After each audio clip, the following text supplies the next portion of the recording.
Welcome to the Media Roundtable, where we explore the business of trust in the new media economy. I'm your host, Dan Granger. I am the CEO and founder of Oxford Road. It's an ad agency. Let me set the scene for you here. You are sitting with me at the beautiful St. Cecilia Hotel, Hotel St. Cecilia in Austin, Texas. You are at South by Southwest, and iHeart has taken over the space as they do every single year. And it is just a lovely time and place to be in the center of everything that is the future of media and technology and commerce over at South by Southwest. So iHeart hosted us for a mini event where we had a rapid series of panels. And we're about to play one of those panels for you today. It is a conversation that was moderated by our friend Will Pearson, who is the president of iHeart Podcasts. And he leads the discussion about what's actually happening inside of real companies right now as AI starts to eat everything. And through the lens of advertisers, what is it actually doing? How are they deploying it? And, where is it like... We all talk about how we're using AI, and I think we're all using it in different ways to different degrees, but this is kind of an honest conversation about what it's really doing, what it's not really doing, what we think it's going to do, what we don't think it'll ever do.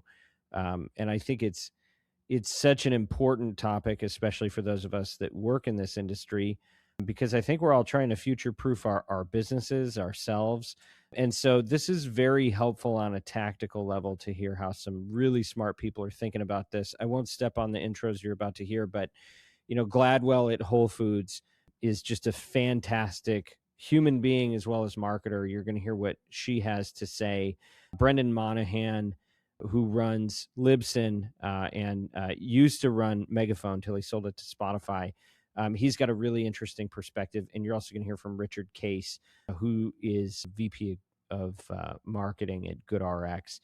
And they're all coming at the same problem from different angles. And what's cool about iHeart being in the center of it is they're really kind of playing up the human authenticity piece that AI really is the antithesis of. And they have this whole idea called guaranteed human, where you actually get kind of a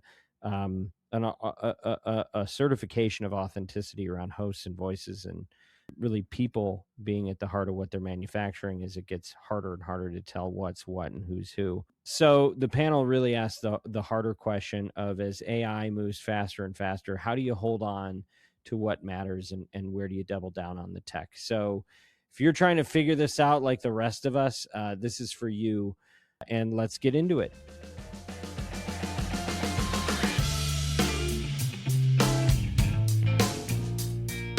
Welcome to the iHeart Podcast Hotel, 51 weeks out of the year, also known as the Hotel St. Cecilia. It is such a lovely destination here. They've been such fabulous hosts for us. Let's actually give it up for the Hotel St. Cecilia and all the fabulous staff here.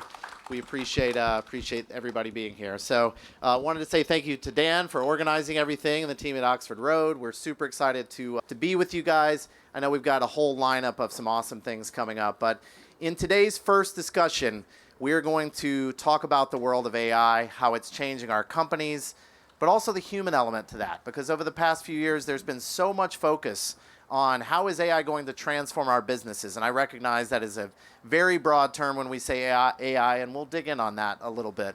But we've also seen this very real shift as we hear from our consumers, as we hear from our listeners, our readers, our viewers, whatever our businesses may be, of saying to us, we want to make sure that the people that we're hearing from and the people that we're watching are real people, and the people that we're working with are real people. So there's this very real balance, this delicate balance that companies are trying to strike right now of what does it mean to be able to lean into the advancements within AI while also making sure that we are focused on the importance of the human connection. Here at iHeart, we've really leaned into our messaging around the idea of guaranteed human, so that when you're listening to one of our radio shows, when you're listening to TikTok radio over here, they're actually not live, so they're not robots, I promise. They will be here in just a bit and have been recording since last night. But you're listening to real humans. When you're listening to one of our podcasts, listening to real humans. When you're listening to any song on an iHeart station, you are listening to songs being voiced by real people. And all of our companies are finding ways to lean in on that, to make sure we're communicating those things, and so that's what we're going to talk about today. But I want to introduce some of our fantastic panelists. I'm going to start down on the end here first with Gladwell Mwangi, who is the head of paid media enablement at Whole Foods, obviously an incredibly well-recognized and well-respected brand as part of Amazon now, but let's welcome Gladwell. And Brendan Monahan, who helped build Megaphone and then sold it to Spotify, but is now leading the largest independent hosting and distribution company at Libsyn. Let's give it up for Brendan. And last but not least, we have Richard Case, the VP of Growth Marketing at GoodRX. It's been fascinating watching the company evolve over the past several years here, and we're going to be talking a good bit about what that has meant in the world of AI and that human connection. But let's welcome Richard. All right, so to such polite claps. I really appreciate this polite audience today. It was rowdy last night, but I was expecting a couple more woos like that, yeah. So just to jump in here, I want to start by talking about how each of our businesses have changed over the past, let's call it 3 or 4 years with respect to advancements in AI. And then we're going to get into a little bit of how they've not changed and maybe the mistakes we've made and some of those kinds of things. But I'll start at the end here, Gladwell, with you to just talk about, obviously you are part of a company that is a part of a sort of a mothership company that, of course, is investing billions and billions of dollars in artificial intelligence and what that means for all of its businesses. But let's talk a little bit about how Whole Foods has leaned in and what that has changed for you guys over the past few years. It's such an honor to be here with all of you. Hoping everyone is having a lovely, lovely, beautiful afternoon like I am. But long before the buzzword that is AI was buzzing, Amazon Worldwide Groceries were pioneering a lot of experiments to solve for our inventory and our fulfillment centers. And I'm sure you've seen in the news in the past years some of the trends that they've made with AI, with things like the Amazon Go cart that eliminates your entire checkout experience that was pioneered by Amazon Go, that dash cart experience, or even the fulfillment bots, which are still a reality to this day for both Whole Foods as well as Amazon. The closer home reality today is that our store partners are leveraging AI-powered solutions to solve for simple things like checkout errors or scan errors that don't need to multiply later and cause millions of losses for the company. Those being caught by AI-powered solutions within the first iteration is something that is helping us solve for, again, that ripple effect that is seen across numerous stores across the company. That same in-store team is using AI-powered solutions to onboard and train their staff, I learned. They have a companion as a phone assist, and after your training, months after, if you're in real time needing help, don't need to call a manager.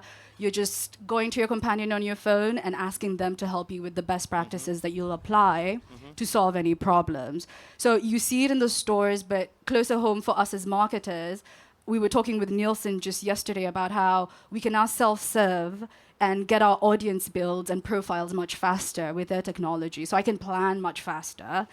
My reporting APIs, the mechanism that is pulling the upstream impressions and clicks with my downstream contribution and attribution is being driven by AI-powered solutions on Meta or Google APIs. And so all of this is making us faster and smarter, and at the very end, helping us solve a lot of our own problems through what we're now calling our companions, because we're all building different use cases and having a companion that goes along with you with that. Yeah, and I want to come back in just a minute to that. I shouldn't call it that tension, but I guess it is to some extent of existing within a company that's known for its highly curated personal experience. So let's think about that in a minute, being within a larger company like Amazon. But before we get to that, Brendan, why don't you talk a little bit about what's changed within Libsyn over the past few years? Yeah, I mean, I think for us, it's continued thoughts about our creators and how they're wrestling with AI, right? Ultimately, The conversations we have are centered around things like workflow automation and audience insights, monetization optimization. How do we do things that allow the creator to leverage this technology, but also maintain their authenticity as a creator? And so for us, a lot of time is spent. And frankly, part of the reason for this panel in general is the wrestling that we have as an industry with where does it play and what work does it have to do for our creators and for our technology platforms. So I'd say it's very much a work in progress to date, but there's a lot of things that we think are around the corner for this, and I'm sure we'll be talking about it today. Yeah, absolutely. Richard? Yeah, for those of you that don't know, GoodRX provides transparency as well as pricing discounts on prescription medication. So a lot of times when you go to the pharmacy and have your insurance card, you'll just pay the copay for said subscription. However, a lot of times the cash price is actually lower than the copay of your insurance. So really what we provide is a platform to provide that transparency as well as discounts that can be accrued on the user and consumer's behalf here. And so as such, we look at billions of price points across a variety of partners to really provide that transparency and levity to that overall experience. So over time, we've been able to leverage AI for better and quicker dynamic pricing. And then as it relates to marketing specifically, it's really kind of what's been stated before, where that creative process and velocity has greatly increased with the emergence of AI video and AI static creative that can be had here. And so how we use that is just really dependent on whatever the objective of a given campaign is. We were talking the other day about the differences among our companies, and that whether there is that tension between the consumer, whether it's of media or products, and the company, and it's different with each of our companies, right? Because for Brendan, for us at iHeart, it is incredibly important for those listeners, those viewers, those consumers to feel that human connection. And we see it in survey and study after study, even among younger generations, where you sometimes make this assumption of they don't care if they're just listening to robots, but they actually really care that they're listening to, real humans in that sense. But I know that, we were glad we're talking about how it's interesting for a company like Whole Foods or for Amazon that maybe you see it a little bit differently. Is there a tension there of being part of a company that is known for its highly curated, very personal experience of something like Whole Foods, and knowing the role that AI is playing in every part of the business? Is there an issue there at all, or is it just no, the consumers don't really care, they just want the products, if this makes it easier, we're ready for it? It's a good question. Without putting me into too much trouble with my leadership, I'll try to answer it diplomatically. I wouldn't call it a tension. I would say it's more of a symbiotic relationship where each Amazon business operates mutually exclusive from each other. So we as Amazon Worldwide Groceries have our own center of excellence that we operate under, and that taps into a larger ecosystem that is a centralized sort of maybe even data pool, centralized expertise that we can all tap into and scale capabilities within our own discipline. So for me in media, for example, I don't have tensions with that cohesive ecosystem because I'm able to tap into another team's test and learns and not have to use my media dollars to test into something that might not be successful. So we're able to do a lot of transfer and learning with each other, and that builds a lot of faster engines for us to operate against. When it comes to AI, actually powering that, it's true within our own data systems, as you can imagine, with bringing together big data and allowing all the teams to tap into it through clean rooms. So from that perspective, it's not necessarily a tension. It's more a cohesive relationship that these teams have built. And what I read and can borrow heavily from an article was that some of the Amazon grocery dreams are being realized through Whole Foods. So a lot of the technologies that have been advanced by other teams now, like the Go that I mentioned earlier, those dash cards, can now be adopted by our teams. If at all that is solving for our customer experience and bettering their experience as well within the stores. That is, I think, how we're looking at that symbiotic relationship that is currently being built out. Yeah. Brendan, how much do you guys think about this? Is it something when, either on the advertiser front or on the listener front, making sure that people feel that connection with with real people, or is it a thing that you guys are thinking much about right now? Yeah, it is. I think at the end of the day, it comes back to the listening experience between the creator and and the listener themselves. Yeah. And I think it's a dial, right? I mean, I think there's been a lot of binary conversation about the importance of AI and AI created content, and I'm of course of the mindset that we want to create AI-augmented creators, not AI-generated creators. Right. And that's, I think, being wrestled with in the industry right now. You see some companies emerging that are solely based on AI and creating content that way. In some ways, maybe that works for news or weather or sports scores or things like that. Mm-hmm. But when you start to get into the world of creative advice, insights, perspective, the bar gets a lot higher as this technology becomes easier to deploy. So yeah, there's a ton more content being created,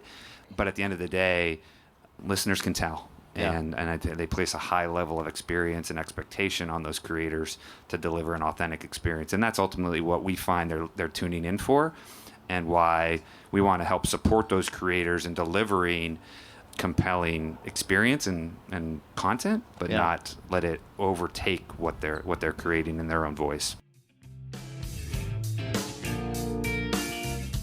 What is your favorite podcast other than the Media Roundtable? Is it Joe Rogan, Call Her Daddy, Mel Robbins, Crime Junkie, Amy Poehler, Smartless, Pivot? What are you into? It's such an interesting dinner table topic to ask people. You learn a lot, and people are so passionate about this medium. They're so passionate about it. And where do you listen? Where do you watch? Is it YouTube? Is it Apple? Is it Spotify? You are in the center of what we do as an organization. That is our business. We are Oxford Road, and we help some of the leading brands in the world be successful advertising in these channels. We're the largest specialist that exists. We buy the most ads in this channel. So we are actually powering this industry. We buy over $500 million of ads per year for wonderful brands like Shopify, Wayfair, DraftKings, Masterclass, Chime, Quince, AG1, Mint Mobile. We're interrupting all your favorite podcasts, including not just the usual suspects, but there are thousands in the long tail that are great niche shows with really loyal audiences. And what happens is when you advertise there, the host really only gets to pick one in your category. And so if you're the first there, you can kind of lock up that relationship, that annuity, and be recommended to those audiences for years. So it's a powerful space. And it's one where we have the privilege of leading right now. We've got lots of great ways to de-risk our clients' campaigns, like our Orbit data set that's getting close to $2 billion of performance data. So we know what's going to work in advance. We also have Audiolytics, which is our proprietary ad grading system to make sure every word counts and is always getting optimized, and then de-risked through our brand safety taxonomy as well, to make sure we watch out for your brand values. If you want to win in this channel, and you've got something to say, you got a product worth talking about, and you want to get into this trust economy, and you're serious about it, you really want to be a part of it over the long haul, we'd love to talk to you. OxfordRoad.com. You can subscribe to our newsletter if you like free stuff. It's called The Influencer, and it's free. We also have a lot of good thought pieces if you want to learn at OxfordRoad.com. That is OxfordRoad.com. I'm curious if there are things, I feel like all companies are guilty of this to some degree, of whether there are things that we are pretending AI is revolutionizing and maybe isn't just yet, like we thought that it would be changing. Richard, I don't know if you mind me starting with you. Like, is there anything within this, and you don't have to speak specifically to GoodRX, but where you feel like companies are just pretending that AI is playing a big role in some part of the business? Yeah, absolutely. And just to kind of go back to the previous question of how do we, look at AI and the human experience, at GoodRX, I would say one's health journey is quite intimate. Right. And so with that, you need that personal connection. How we leverage AI then to bring that, experience is a matter of convenience. And so at that point, we're trying to, have the user, get what they need without having to experience, let's just say, a form of AI, but it's more an internal process.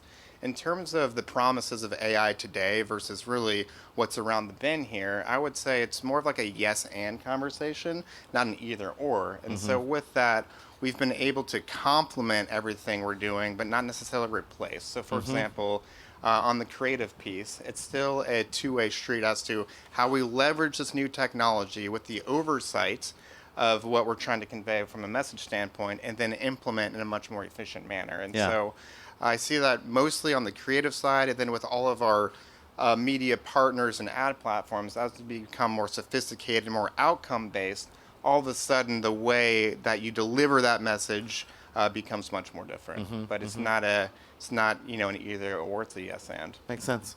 I just want to double click on that. From a creative perspective, I think you can see personalization even with owned channels being realized through AI. We can tap into big data and actually deploy a vegan newsletter more segmented and targeted to the right audience because of the use of AI. And that applies across all other creatives that we're able to target. But I think from a user perspective, and I don't know about you guys, I'm finding myself skipping a lot of ads now, and we've not even reached the peak of whether it's AI created, generated content.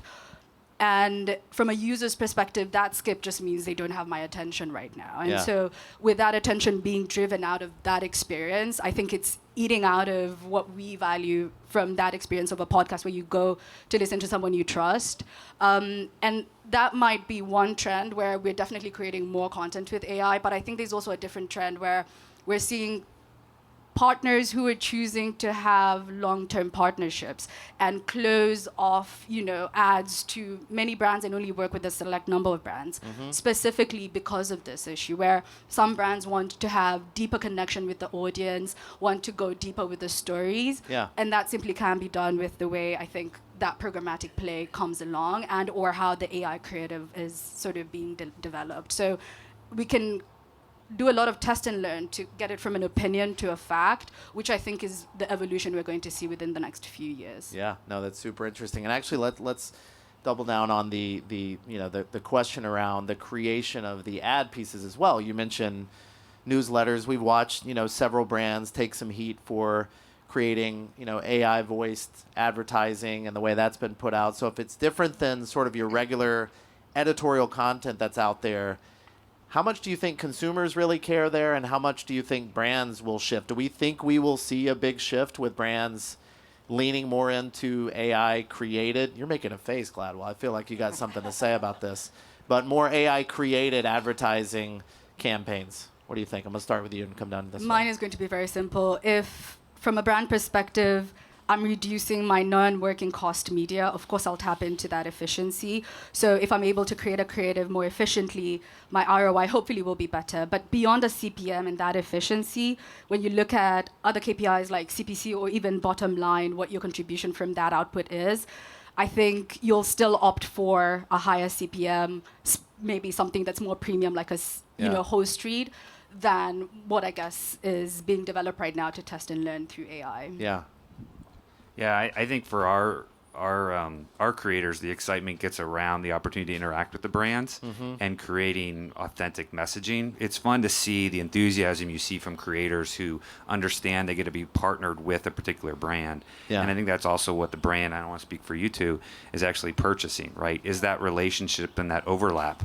And when you start to supersede that with AI-generated voice or content that, certainly will get better, but even today lacks that realism, consumers are quicker to, I think, hit that skip button and engage less. And from a creator standpoint, it's a less compelling of a sale, right? And so I think that's what denigrates the CPMs that creators are willing to charge and seek because they're not involved in the process. Yeah, so, absolutely. Richard, any thoughts on that? Yeah, I really think it depends on what the expectation of the distribution is as well as of that consumer. And so when we take a look at, let's just say, podcasts or really working with individuals, that authenticity is craved and needed. And so I would not want to mirror that with some sort of AI creative model to to come to that output. However, there are instances where you can create enormous amounts of efficiency on other platforms where it would work, but also the expectation isn't that human touch element. And so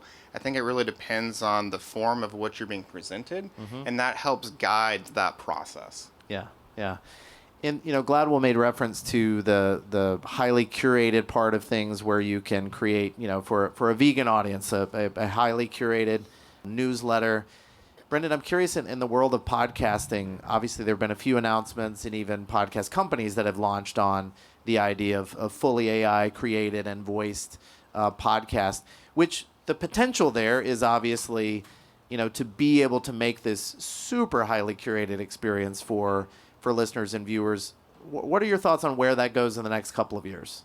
Yeah, I think for us, what we think about is a couple of things. One is the content creation piece, two, the monetization, and then three, the analytics and data that come back. So I'm excited about actually all three, maybe less so on the creative side, because I think that's the secret sauce of these creators. But then I start to think about leveraging AI for ad insertion and monetization and making recommendations to creators that make it easier for them to understand where ads should live, what is a peak season, is it fourth quarter, and can we recommend maybe putting 8 ads in your hour-long show instead of 6 because there's demand and you're doing bonus episodes or whatnot. So I think for us, it's leveraging not just for the creative piece, but also for the ad insertion, and then, of course, on the analytics side. What kind of true learnings can I find for my audience through simple language models and just querying the data in a way that allows me to ask questions in simple language and get answers back about my audience or content so I can produce it more effectively and frankly more targeted. But yeah, that's how I'd answer that. As we think about the next 5 years, I almost feel like it's impossible to think 10 years out these days, but what are you hoping you're able to tap into or that you're able to change within your own businesses? Richard, I'll start with you. Yeah, I would say just a much more seamless experience from the pricing standpoint, just given how often prices change from a business aspect. From a marketing standpoint, I think it really is going to be dependent on how the evolution of media consumption changes and what the technology enables an advertiser to do. And so, for example, I think, with Google and Apple leaning into that AI experience, it'll become much more opaque in terms of what the marketer can control. You've seen Google do this with the form of their UAC product for a period of time now. But then I think when I look at, a much more intimate experience, I do think leaning more into that human element, depending on, again, what that expectation of the listener is, really is a unique opportunity. Yeah, I think as we look ahead, we think about the obvious lift is on workflow automation for customers, right? These creators want to spend more time on the actual conversation and the dialogue and doing less of the actual lifting, whether that's creating transcripts, whether that's metadata. Also, we like to think about AEO and SEO and how can we make that that discovery experience that much better for creators. So ultimately, for us, I spend a lot of time thinking about the technology that we can enable and deploy for those creators so they can optimize their experience and really stand above other shows that are in market, because it is an increasingly crowded marketplace. And so providing those tools so they can be focused on the creative side and doing less of the actual workflow optimization, marketing, monetization, all of that is something we get excited about. Absolutely. Gladwell? I agree with all the above. And Amazon just made a commitment to the tune of $220 billion in AI, which looks like the future where we will see a lot of investments go into. Personally, I plan on understanding how that's getting deployed so I can tap into it. Right. And create my own companion use cases that will support our teams from a paid media perspective to be smarter, faster, and better at achieving whatever goals we have in front of us. And that is truly, I think, where a lot of other Amazon businesses are also going. But even in thinking about how we've closed some of the Amazon Go stores, adopting and inheriting a lot of the technologies that they had pioneered is part of how we're thinking about evolving our business as Whole Foods, where some of these businesses were better as e-commerce, and we can adopt a lot of the learnings that they've already crushed at. So that is, I think, what we're planning on as well. And as we wrap, just opening it up to any of you guys, thinking about how we make sure over the next several years we don't lose that human connection. I know there's some parts of this of I need my product, I need it faster, I don't really care who's behind it as long as I'm getting it. But at the same time, and feeling like the interactions that we have and the media that we're consuming, keeping that connections. Any parting thoughts on what we can be doing to make sure that we do maintain that human connection that is so important to people? This is where we just sit in the sun and reflect.